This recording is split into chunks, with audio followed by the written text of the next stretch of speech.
The first question is, playing last year as a true freshman and having to do it at a new position, what did you learn about yourself? I would say, switching to left guard in the middle of the season, it just taught me to be versatile.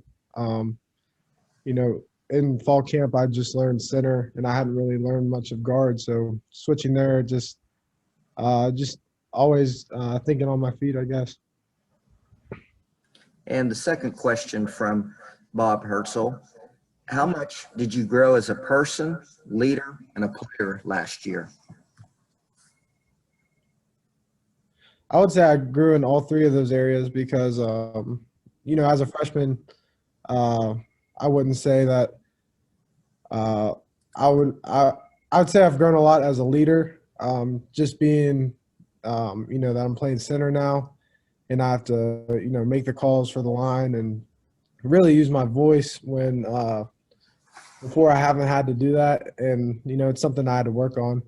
And then as a person, I would say I've just been working on myself. So, then what was the other one? Player.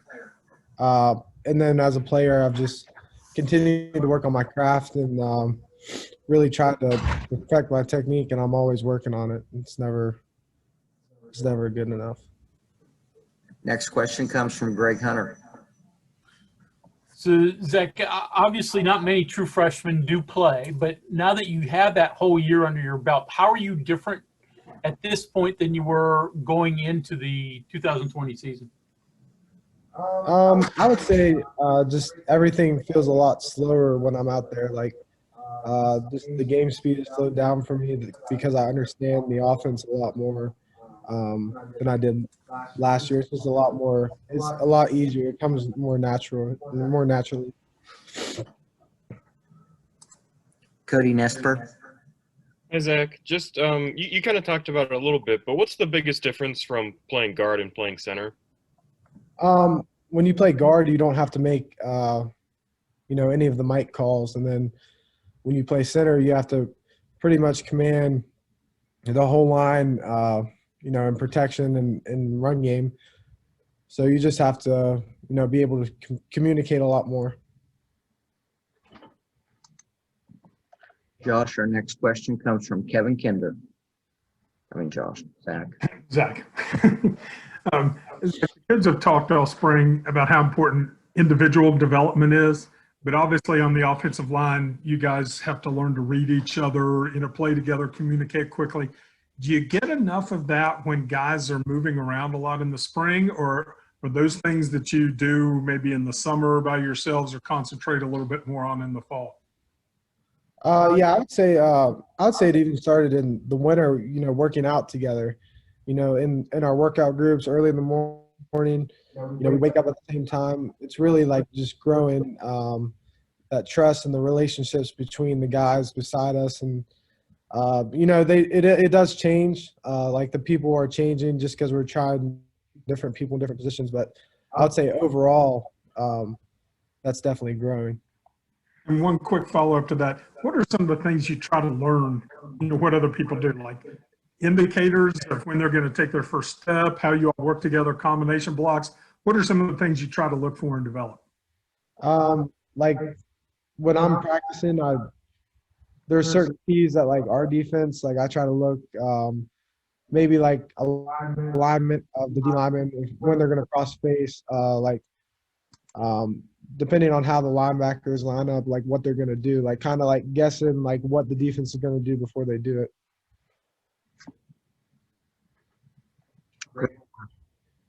Zach, did you have any oh wow moments last season? I'm just sort of thinking that the Texas Nose, who you were probably playing guard in that game, but he was about 380 or whatever. Did you have any of those when you looked up and go, oh wow, I'm really playing college football now?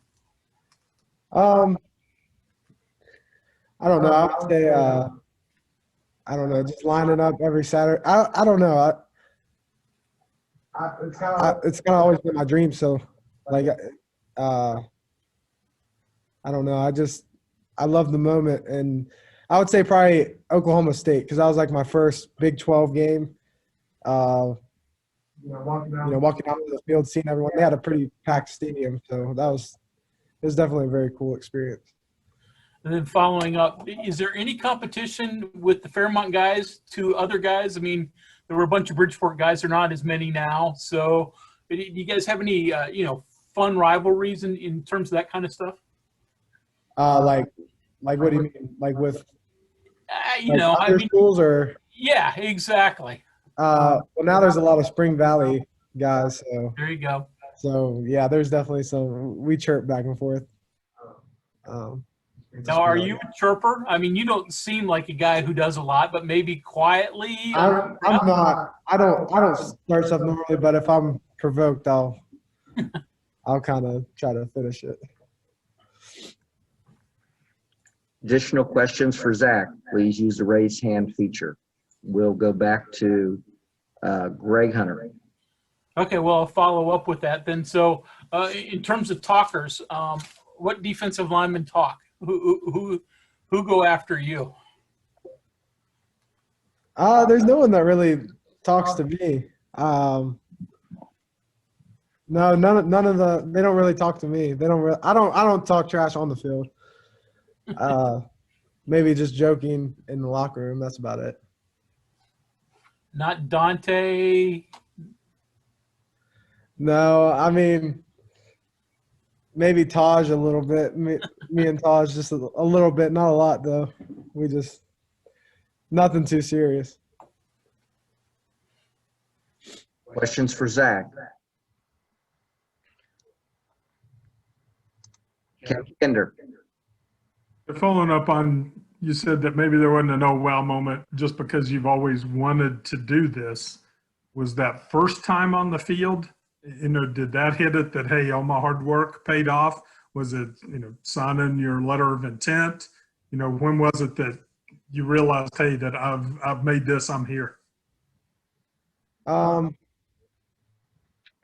would say just looking back, like at the end of the season, like once it was over, just looking back on, what happened over the season, that's when I was just really proud of what I was able to do. And I would say after the season, I got to reflect on it a little bit.